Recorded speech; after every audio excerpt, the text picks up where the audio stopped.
Friends, ఇప్పుడే అందిన వార్త. కాంగ్రెస్లో విషాదం, మంత్రి కుమారుడు కన్నుమూత. ఈ విషయాలన్నీ తెలుసుకునే ముందు వీడియోని పూర్తిగా చూడండి, అప్పుడే మీకు పూర్తిగా అర్థమవుతుంది. అదేవిధంగా చాలామంది సబ్స్క్రైబ్ చేసుకోకుండా వీడియోని చూస్తున్నారు, దయచేసి సబ్స్క్రైబ్ చేసుకోండి.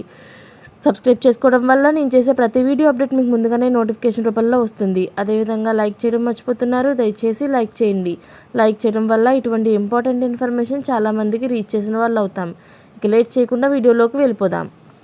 ఒంగోలు మాజీ పార్లమెంట్ సభ్యులు మాగుంట సుబ్బరామరెడ్డి, అలాగే పార్వతమ్మల కుమారుడు అయిన మాగుంట విజయరెడ్డి, ఆయనకి 55 సంవత్సరాలు, సోమవారం ఉదయం నెల్లూరులో అపోలో ఆసుపత్రిలో చికిత్స పొందుతూ అక్కడ మృతి చెందారు. ఆయన గత కొద్ది రోజులుగా అస్వస్థతతో బాధపడుతున్నారు. ఈ రోజు ఉదయం మరణించారు. దీంతో మాగుంట కుటుంబంలో తీవ్ర విషాదం నెలకొంది.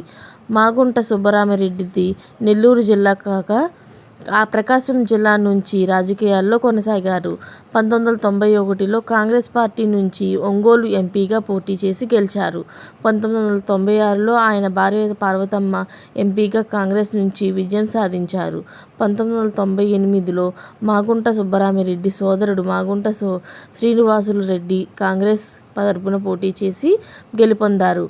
మాగుంట సుబ్బరామిరెడ్డి, పార్వతమ్మల కుమారుడు విజయరెడ్డి మాత్రం రాజకీయాలకు దూరంగా ఉన్నారు. అయితే ఆయన ఈరోజు మరణించడం జరిగింది.